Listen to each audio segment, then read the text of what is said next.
Hello everybody, and today I'm going to show you the inside contents of the 2005 American government. I don't know if you can see this, but it's the 2005 edition of the American government. We will be using this, but keep in mind things have changed since 2005, so you will have to add different stuff to it, but for the most part, government is government. It's not going to change that much.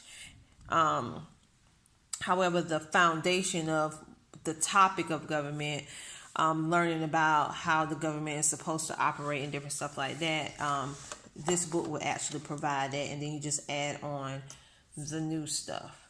So, with that being said, let me push this book down so you can see it better. All right.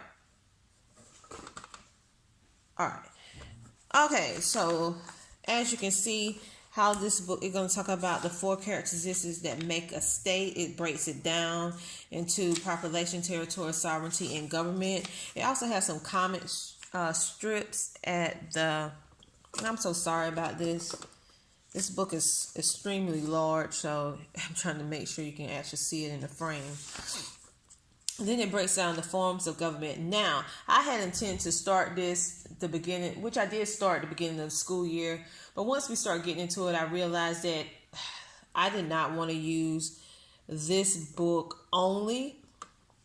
And although if you look at my previous video when I'm showing you what I plan on doing with this upcoming school year, I did have a whole lot of different things, but the flow just did not feel right. And I did not have to take government this year. It was just something that we chose to do because this is one of the topics that my daughter, and one of the least liked topics, and she's not the only one. Me too. So I had to figure out a way in order to make it interesting for my children, in particular my daughter who needs it for high school credit, and also make it so I can teach it thoroughly. And so once we got into it, it was really humdrum. It really wasn't that exciting. It was like going through the motions, and I was like, you know what, we're just gonna stop this for this year, and we are going to just carry this on next year. And I'm just going to really work thoroughly trying to build it to the way we learn and make it exciting for both of us. So that's why we stopped. But I'm still going to use this book as a foundation, as a guideline, as an unofficial type of lesson plan, agenda, so it can keep me on the rudiments of what I actually need to teach in the course. So I'm going to use it for that purpose, and also pulling different information from it. So this is going to be my foundation, and I'm going to build from it with what I got for free from the Federal Reserve that talks about economics and government and how it operates. Then I also have a video program textbook. It's a textbook video program that talks about civics and also American government. And I also have flashcards, I have copy work, and I am going to include the news, real life things, and add on what is missing in this. So I will use things like assessments, and I will use things like vocabulary words, and I will use different things that's inside this book. I will use it, but not to how I was using it this year. It's gonna be a little bit different, kind of blended with unit studies, hands-on activities, classical conversations, writing, and visuals. A lot of visuals and explanations, and also experiences. Maybe we can go and talk with different individuals that experience some of these things that happen within history with our government, and if they was living through that during that time period, then we can ask them, how was it to live during the time period of this change in history, and listen to it from different angles and different perspectives, based on what the books say versus what real life experience of individuals who lived in that time. So I had to think about it long and hard, and I'm like, okay, this will make that way. It will make it interesting for my children and also myself as well. It won't be like the regular humdrum way. And we're also going to be doing lap books. So I've been collecting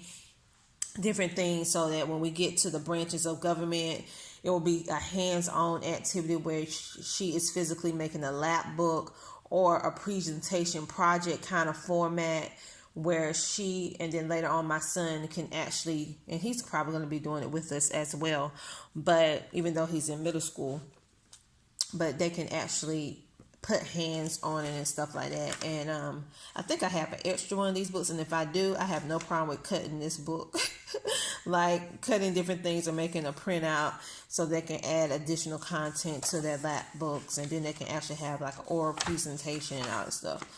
But I just want to let you see the inside of it, how this looks, because this is a public school textbook. I do like some things about it and some things I don't. But that's just like with everything. But overall, I think it's a very good book, even though it is one of those books that is older. It's 2005 edition. They do have ones that are more current. I just don't own that one. Then in the back, for those of you who want to do copy work, you also have different avenues of the Constitution in the back of the book, so you can talk about what happened in the Constitution, and then compare it to what was going on in that age or that time and now present day, and then talk about it, have classical conversations about it. Or you can do just copy where it say, hey, I want you to copy this part of the Constitution.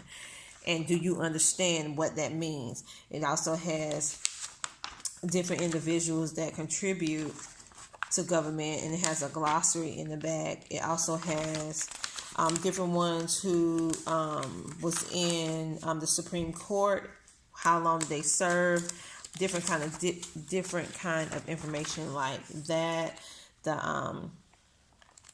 It just has some different things in the back that is not really went over in the beginning of the book, like additional references and information. And then it also has the database of all the different states within the United States. And then it has population. This can branch off into math, and you can compare and contrast at this particular time.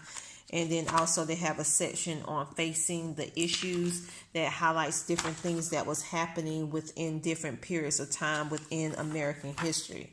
So we will be doing this, but we're going to be breaking it down and kind of making it our own, so to speak, using this as a foundation and also using some stuff out of it to make it interesting, fun, and relatable so that they can really understand what this means, not only for them, but us as parents, and also what it means